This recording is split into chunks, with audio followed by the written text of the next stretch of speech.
வாங்க நம்ம வந்து இன்றைக்கி உளுந்து செடி பார்க்கலாங்க. உளுந்து பார்த்திங்களா, இப்போ தான் பூ எடுக்கிறாங்க. இவங்க பூ எடுத்துகிட்டு இருக்கிறாங்க. ஒன் டைம் குட்டி குட்டியாக இருந்தாங்க இல்லைங்களா, இப்போ எல்லாம் கொஞ்சம் வளர்ந்துட்டாங்க. இங்கே நிறைய கொச்சன்னு விதெல்லாம் நிறைய போட்டிருக்கு இந்த இடத்துல. அதனால் நிறைய கிட்ட இருக்கிறாங்க செடி. இவங்க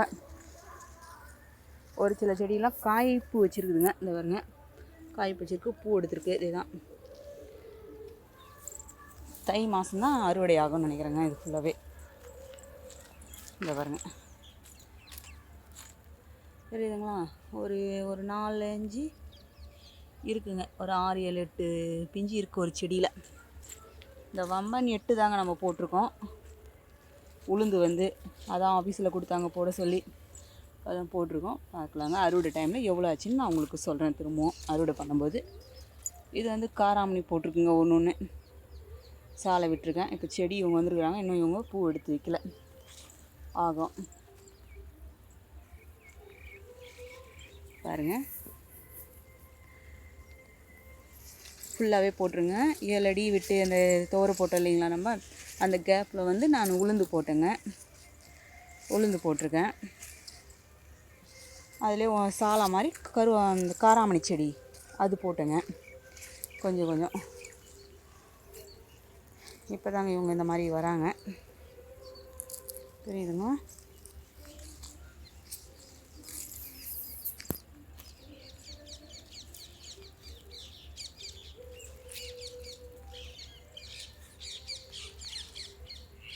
நல்லா வச்சுருங்க.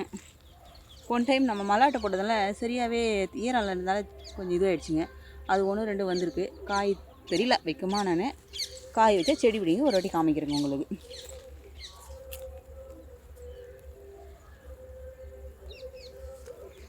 சரிங்களா,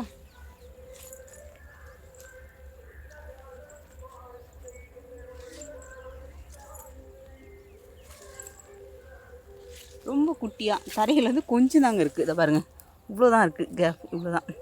சும்மா குட்டி செடிங்க தாங்க. உங்களுக்கு பார்த்தாவே தெரியுது இல்லைங்களா, சின்னதாக இருக்குதுன்னு. இந்த மாதிரி நம்ம போட்டிருக்குங்க ஃபுல்லாக.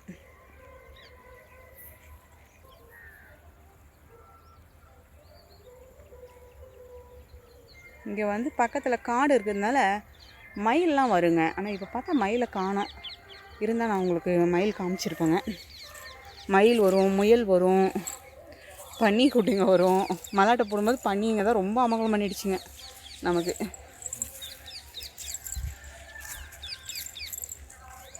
இது வந்து மல்லாட்டை செடிங்க, இதுங்க உளுந்து செடிங்க. அதனால நான் காய் நல்லா முத்துட்டுங்க. ஒரு வாட்டி நான் மறுபடியும் போடுறேன் உங்களுக்கு வீடியோ. நன்றிங்க.